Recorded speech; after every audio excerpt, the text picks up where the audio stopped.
ഇന്നൊരു കുക്കിംഗ് വ്ലോഗാണ്. ഇന്നത്തെ special fish ബിരിയാണിയാണ്. അപ്പോൾ ഫിഷ് ബിരിയാണിയുടെ റെസിപ്പീസ് എന്തൊക്കെയാണ് നമുക്ക് കണ്ടിട്ട് വരാം.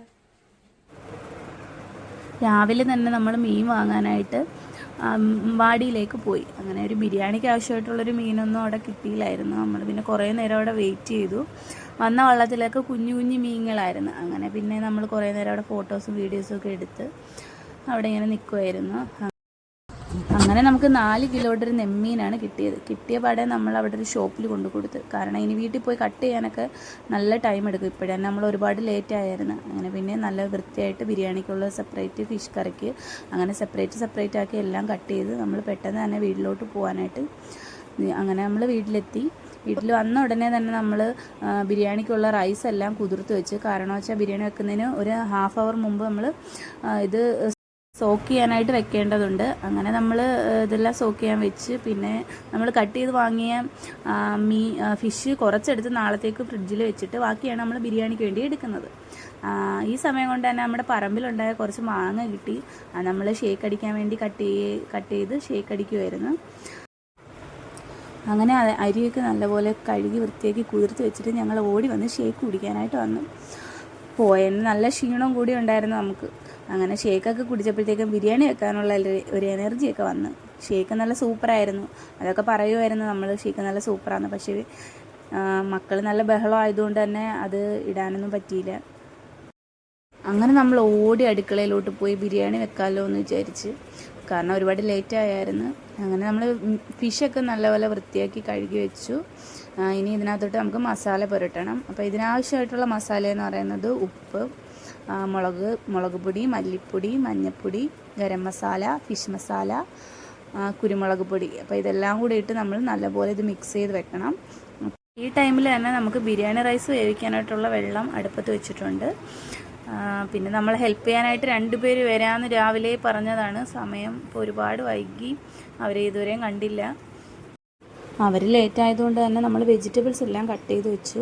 അപ്പോൾ നമ്മൾ റൈസിനകത്ത് ആവശ്യമായിട്ടുള്ള വെജിറ്റബിൾസ് ആയിട്ട് നമ്മൾ ബീൻസും ക്യാരറ്റും ഒക്കെ കട്ട് ചെയ്ത് വെച്ചു. പിന്നെ ഗ്രേവിക്ക് വേണ്ടി ഉള്ളിയും വെളുത്തുള്ളി, ഇഞ്ചി, പച്ചമുളക്, തക്കാളി എന്നിവയൊക്കെ റെഡിയാക്കി വെച്ചു. ഇതെല്ലാം റെഡിയാക്കി വെച്ചിട്ട് നോക്കിയപ്പോഴത്തേക്കും നമ്മുടെ റൈസിന് ആവശ്യമായിട്ടുള്ള വെള്ളം തിളച്ചുകൊണ്ടിരിക്കുകയായിരുന്നു. അങ്ങനെ നമ്മൾ 12 പേർക്ക് വേണ്ടിയുള്ള ബിരിയാണിയാണ് ഉണ്ടാക്കാൻ തീരുമാനിച്ചിരിക്കുന്നത്. അങ്ങനെ നമ്മൾ ഈ ബിരിയാണി റൈസിലേക്ക് കുറച്ച് ഐറ്റംസ് ആഡ് ചെയ്ത് കൊടുക്കേണ്ടതായിട്ടുണ്ട് ബിരിയാണി റൈസ് ഉണ്ടാക്കുന്നതിന് വേണ്ടി. അപ്പോൾ നമ്മൾ ഫസ്റ്റിൽ നമ്മൾ ആഡ് ചെയ്ത് കൊടുക്കേണ്ടത് ഇതിനകത്ത് കുറച്ച് ഉപ്പ് ആഡ് ചെയ്ത് കൊടുക്കുക. പിന്നെ കുറച്ച് നെയ്യ്, സ്പൈസസ്, നാരങ്ങ നീര് കൂടി നമുക്ക് ഇതിനകത്ത് ആഡ് ചെയ്ത് കൊടുക്കാം. ഇനി അതെല്ലാം കഴിഞ്ഞതിന് ശേഷം നമ്മൾ ഈ കുതിർക്കാൻ വെച്ചിരിക്കുന്ന അരി കൂടി നമുക്ക് ഇതിനകത്തോട്ട് ഇട്ട് കൊടുക്കാം. അപ്പോഴത്തേക്കും അരിയൊക്കെ കഴുകി വാരി അതിനകത്തോട്ട് ആഡ് ചെയ്ത് കൊടുക്കണം. ഇത് കൊടുത്തു കഴിഞ്ഞ് നല്ലപോലെ അത് കുറച്ച് നേരം വെന്ത് കഴിയുമ്പോഴത്തേക്കും നമുക്ക് ബിരിയാണിക്ക് ആവശ്യമായിട്ടുള്ള റൈസ് ഇവിടെ റെഡി ആവും. പെട്ടെന്ന് വേവുന്ന അരി ആയതുകൊണ്ട് തന്നെ നമ്മൾ ഇതിൻ്റെ കൂടെ നിൽക്കേണ്ടതായിട്ടുണ്ട്.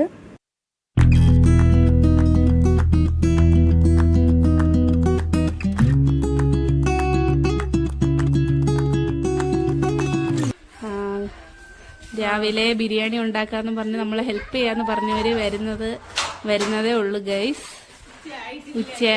ഉച്ചയായി ഗൈസ്.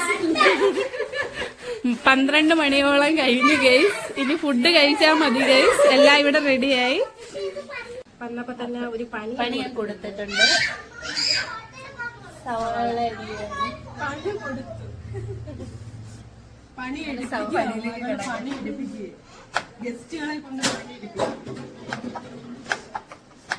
രണ്ടുപേരുടെ 2 സവാളയാണ് അരിയുന്നത്. കനം വളരെ കുറച്ച് അരിയണം.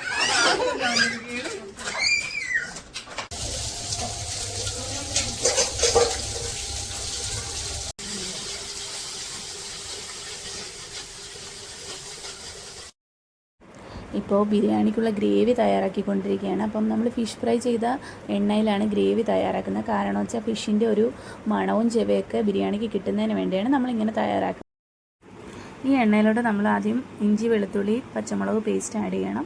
പിന്നെ നമ്മൾ കട്ട് ചെയ്ത് വെച്ചിരിക്കുന്ന സവാള കൂടി ആഡ് ചെയ്യണം. സവാള നല്ലപോലെ വഴണ്ട് വരുന്ന സമയത്ത് തക്കാളി കൂടി ആഡ് ചെയ്ത് നമുക്ക് ആവശ്യമുള്ള മസാലപ്പൊടികൾ കൂടി ആഡ് ചെയ്യണം. മുളക് പൊടി, മല്ലിപ്പൊടി, മഞ്ഞൾപ്പൊടി, ഗരം മസാല, കുരുമുളക് പൊടി എന്നിവയെല്ലാം കൂടി മിക്സ് ചെയ്ത് നല്ലപോലെ ഗ്രേവിയാക്കി വെക്കുക. അതിനകത്തോട്ട് കുറച്ച് തൈര് കൂടി നമ്മൾ ആഡ് ചെയ്യേണ്ടതുണ്ട്. പിന്നെ നമ്മൾ ഈ ഫ്രൈ ചെയ്ത് വെച്ചിരിക്കുന്ന മീൻ അതിനകത്തിട്ട് നിരത്തി വെച്ച് ചെറുതീയിൽ വേവിച്ചെടുക്കുക. തിരിച്ചു മറിച്ചുവിട്ട് വേവിച്ചെടുക്കണം. നല്ലപോലെ ഗ്രേവി ഫിഷിലോട്ട് പിടിക്കാൻ വേണ്ടിയാണ് ഇങ്ങനെ ചെയ്യുന്നത്.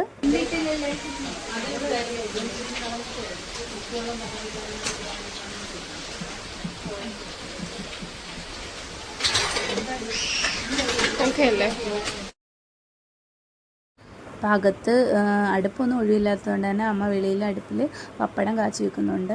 അപ്പോൾ ഇവിടെ നമ്മൾ ഇനിയിപ്പം ബിരിയാണിയോടുള്ള റൈസ് എല്ലാം റെഡി ആയിട്ടിരിക്കുകയാണ്. ഇനി നമുക്കത് സെറ്റ് ചെയ്യേണ്ടതായിട്ടുണ്ട്. ഇവിടെ വലിയ പാത്രം ഇല്ലാത്തതുകൊണ്ട് തന്നെ നമ്മൾ 2 പാത്രത്തിലായിട്ടാണ് സെറ്റ് ചെയ്യാനായിട്ട് ഉദ്ദേശിക്കുന്നത്. അങ്ങനെ പിന്നെ നമ്മൾ ഫസ്റ്റ് ഇത് ലെയർ കണക്കാണ് സെറ്റ് ചെയ്യുന്നത്. ഫസ്റ്റ് ലെയറിൽ നമ്മൾ കുറച്ച് നെയ്യ് ഒഴിക്കുക. പിന്നെ അതിന് നമ്മൾ ചെയ്ത് വെച്ചിരിക്കുന്ന ഗ്രേവി അതിനകത്തോട്ട് ആഡ് ചെയ്ത് കൊടുക്കുക. പിന്നെ റൈസും ആഡ് ചെയ്ത് കൊടുത്ത് അതിനുശേഷം നമ്മൾ ഫ്രൈ ചെയ്ത് വെച്ചിരിക്കുന്ന ഒനിയൻ, കാഷ്യൂ നട്ട്സ്, വെജിറ്റബിൾസ് ഇതെല്ലാം കൂടി ഇതിനകത്തിട്ട് ആഡ് ചെയ്ത് കൊടുക്കേണ്ടതായിട്ടുണ്ട്.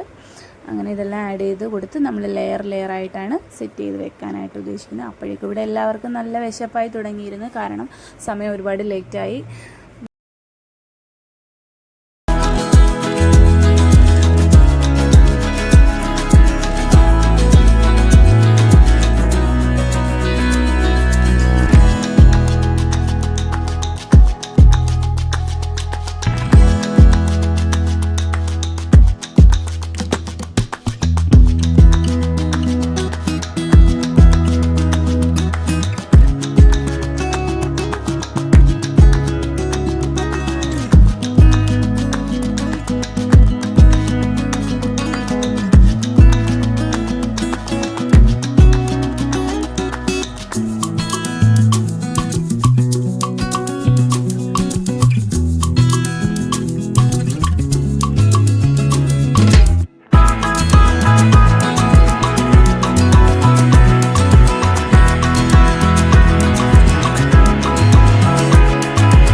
അപ്പോൾ നമ്മുടെ ബിരിയാണിയൊക്കെ ഇവിടെ റെഡി ആയിട്ടുണ്ട്. അങ്ങനെ നമ്മളെല്ലാവരും കൂടി ഇരുന്ന് കഴിക്കാനായിട്ട് ഒരുങ്ങി.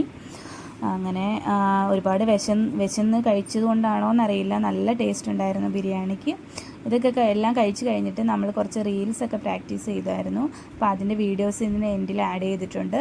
അപ്പോൾ ഞങ്ങളുടെ വീഡിയോസൊക്കെ ഇഷ്ടമാവുകയാണെങ്കിൽ ഞങ്ങളെ സപ്പോർട്ട് ചെയ്യുക. Okay, by.